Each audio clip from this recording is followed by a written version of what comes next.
Hey guys, I'm going to be teaching you how to do behind the 8 ball. Some prerequisites to this should be whatever stuff like that is called.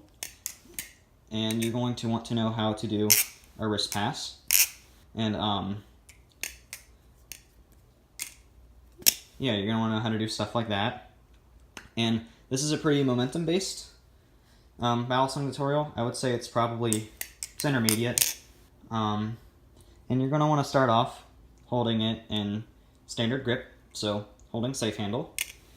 And you're going to want to open as if you were going to just do regular kind of opening.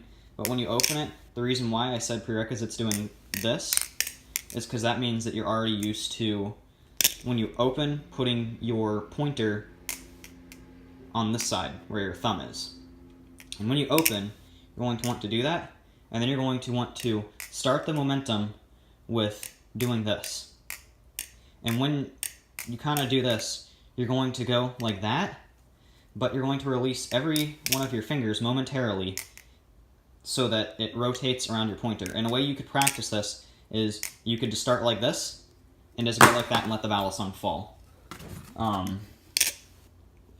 And yeah, just doing that. And the next step you're going to want to do is get used to when the balisong starts to come around, kind of catching with your thumb almost.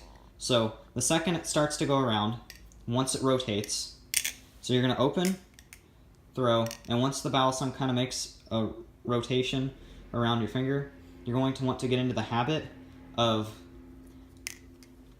kind of taking this finger, kind of bending it in when the balisong is going around, so that you can kind of catch it and stop momentum holding like this, so that you're kind of pinching it.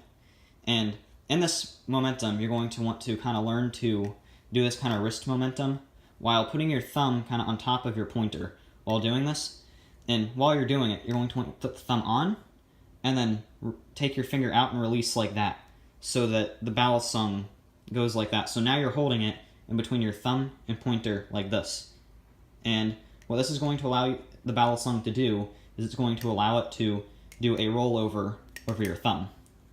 And then you're going to want to catch in the same sort of grip again once it goes halfway around, so that now the balisong should look like this. Then you're going to want to do the same kind of wrist momentum, holding kind of like this, and allowing the balisong to do one last rotation around your thumb. And in the last part, I showed a wrist pass. So when you're holding here, you're going to want to throw it, and the second you catch the handle, you're going to want to go down and go like that, and kind of like an around motion, because if not, this blade is going to come down, it's going to smack your fingers, and there's going to be blood and guts everywhere, and everyone's going to die.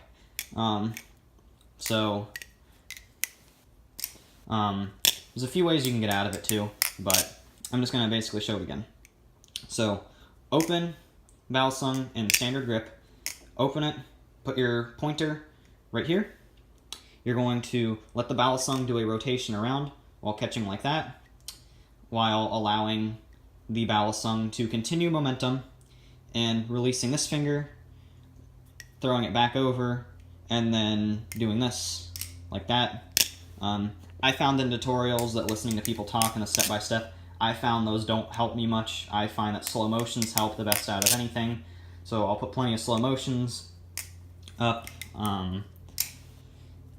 Other ways you can get out of this, you could just go down and up, so meaning you could practice it like this.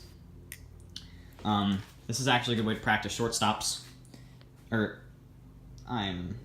was going to say you could do a short stop and you could practice wrist passes.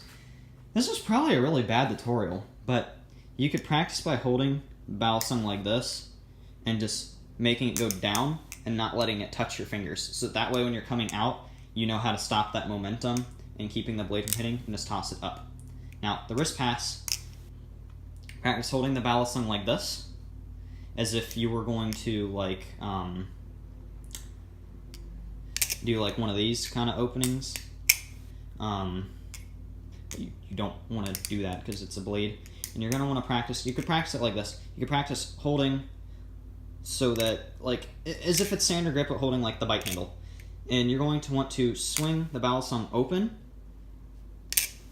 and then you're going to just want to go and swing around like this. You're going to want to practice throwing it with momentum and not letting the blade touch your fingers. When you open like this, you're going to want to learn to change the momentum and just kind of do that. And that will help tremendously, and it will save you a lot of blood and skin and pain if you get those good kind of before you start attempting anything that requires that at the end or something like that. Now, another way you could get out of behind the 8-ball is if you do an ice pick aerial. I like to do this, and the way you're going to do it is... That was a bad... There we go. Alright, so instead of doing the wrist pass right here, you're going to just want to do that thing I was talking about earlier. So when it's up here, and just stopping the momentum, and you're going to just want to, from there, just do an ice pick aerial. Oh my god, that was very bad.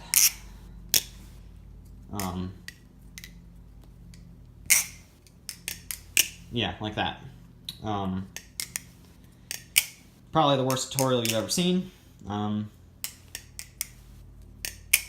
Most likely. If it's not the worst tutorial you've ever seen, then I don't know.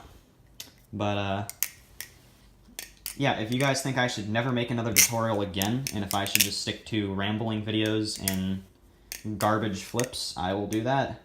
If you would like to see more tutorials, I will be more than happy to do them. So, I did this one because someone sent me a message on Instagram asking me to show how to do it, because they said the other tutorials were kind of hard to follow, and they liked my Chaplain tutorial. They said that it was helpful to them, unlike other people's. So, hopefully they found this one useful. If not, I guess I failed, and I might redo this tutorial. But,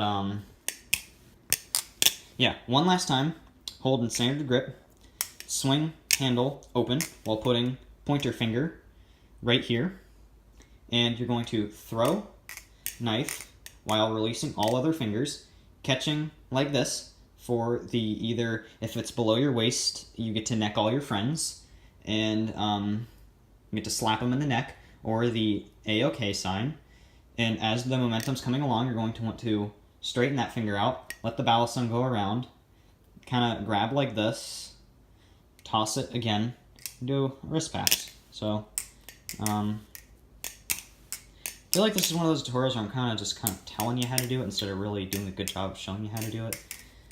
But yeah, as I said, tutorials, step-by-steps help me a little, but the things that help me the most are slow motions. Slow motions always help me more than anything else. So, yeah, hopefully this was helpful to someone. If it's unhelpful to 20 people and I helped out one person, I guess that's good enough. As long as this video helps someone out, I'll consider that a success, or at least a semi-success, but it's probably the worst tutorial anyone will ever have seen. So, yeah. I hope you guys can get something out of this video, and hopefully you don't hurt yourself trying to learn this. Some things I can suggest are... I usually would be against this, but for learning stuff you're usually not used to, taping your blade will save you some skin and blood. So, waxing your blade, I am kind of against that because it doesn't really... It kind of makes a mess out of the blade. It kind of leaves a dull mess, from what I've found. And then it's a lot of cleanup and BS and way too much time to actually do it. I think waxing the blade is just a waste of time. Get some blue painter's tape.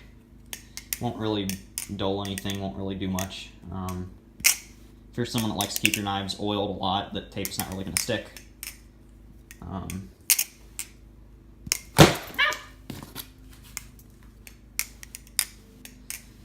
But yeah,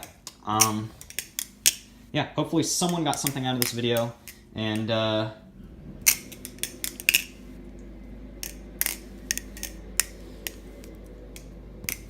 Yeah, oof. And don't you just love how I stretch this video out to the 10-minute mark so I can get that extra ad revenue, even though I'm not even monetized and I won't make anything off this video? But yep, I've learned from PewDiePie.